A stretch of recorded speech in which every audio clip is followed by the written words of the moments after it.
Prebiotics, probiotics ಮತ್ತು ಪೋಸ್ಟ್ಬಯೋಟಿಕ್ಸ್ ಅಂದರೆ ಏನು ಅಂತ ತಿಳ್ಕೊಳ್ಳೋಣ. ಪ್ರೀಬಯೋಟಿಕ್ ಅಂದರೆ ನಮ್ಮ ಗುಡ್ ಮೈಕ್ರೋಬಯೋಮ್ಗೆ ಆಹಾರ. ಯಾವುದಪ್ಪ ಅಂದರೆ ರೆಸಿಸ್ಟೆಂಟ್ ಸ್ಟಾರ್ಚ್ ಮತ್ತು ಫೈಬರ್ ರಿಚ್ ಫುಡ್ಗೆ ನಾವು ಪ್ರೀಬಯೋಟಿಕ್ಸ್ ಅಂತ ಕರಿತೀವಿ. ಪ್ರೋಬಯೋಟಿಕ್ಸ್ ಅಂದರೆ 100 ಟ್ರಿಲಿಯನ್ಸ್ ಆಫ್ ಮೈಕ್ರೋಬಯೋಮ್ ನಮ್ಮ ಗಟ್ ಅಂದರೆ ಲಾರ್ಜ್ ಇಂಟೆಸ್ಟೈನಲ್ಲಿ ಇರುತ್ತೆ.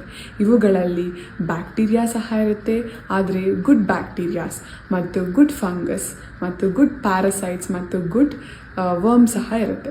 ಇವಿಷ್ಟಕ್ಕೂ ನಾವು ಗಟ್ ಮೈಕ್ರೋಬಯೋಮ್ ಅಂದರೆ ಪ್ರೋಬಯೋಟಿಕ್ಸ್ ಅಂತ ಕರಿತೀವಿ. ಇದಕ್ಕೆ ಎಕ್ಸಾಂಪಲ್ಸ್ ಅಂದರೆ ಲ್ಯಾಕ್ಟೋಬ್ಯಾಸಿಲೈ ಮತ್ತು ಬಿಫಿಡೋಬ್ಯಾಕ್ಟೀರಿಯಮ್ ಎಕ್ಸೆಟ್ರಾ. ನೆಕ್ಸ್ಟು ಪೋಸ್ಟ್ಬಯೋಟಿಕ್ಸ್. ಯಾವಾಗ ಈ ಪ್ರೋಬಯೋಟಿಕ್ಸ್ ಅಂದರೆ ಗುಡ್ ಬ್ಯಾಕ್ಟೀರಿಯಾಸ್ ಪ್ರೀಬಯೋಟಿಕ್ಸ್ ಅಂದರೆ ಫೈಬರ್ ಮತ್ತು ರೆಸಿಸ್ಟೆಂಟ್ ಸ್ಟಾರ್ಚ್ನ ತಗೊಂಡಾಗ ರಿಲೀಸ್ ಮಾಡೋ ಕಾಂಪೌಂಡ್ಗೆ ನಾವು ಪೋಸ್ಟ್ಬಯೋಟಿಕ್ಸ್ ಅಂತ ಕರಿತೀವಿ. ಇದಕ್ಕೆ ನಾವು ಶಾರ್ಟ್ ಚೈನ್ ಫ್ಯಾಟಿ ಆ್ಯಸಿಡ್ಸ್ ಅಂತೀವಿ. ಯಾವುದಪ್ಪ ಅಂದರೆ ಬ್ಯೂಟ್ರೇಟ್, ಅಸಿಟೇಟ್ ಮತ್ತು ಪ್ರೋಪಿಯೋನೇಟ್. ಇವುಗಳಿಂದ ನಮ್ಮ ಬಾಡಿಲಿರೋ ಇನ್ಸುಲಿನ್ ರೆಸಿಸ್ಟೆನ್ಸ್ ಕಮ್ಮಿ ಆಗುತ್ತೆ, ಇಂಟ್ರಾಮಯೋಸೆಲ್ಲರ್ ಫ್ಯಾಟ್ ಸೆಲ್ಸ್ ಕಮ್ಮಿ ಆಗುತ್ತೆ. ಅದೆಲ್ಲದಕ್ಕಿಂತ ಹೆಚ್ಚಾಗಿ ನಮ್ಮ ಗಟ್ ಲೈನಿಂಗ್ ಹೆಲ್ತ್ಗೆ ಈ ಪೋಸ್ಟ್ಬಯೋಟಿಕ್ಸ್ ತುಂಬ ಇಂಪಾರ್ಟೆಂಟ್. ಈ ತರಹ ಗಟ್ ರಿಲೇಟೆಡ್ ಹೆಲ್ತ್ ಎಜುಕೇಷನಲ್ ವೀಡಿಯೋಸ್ಗಾಗಿ ಫಾಲೋ ಮಾಡಿ.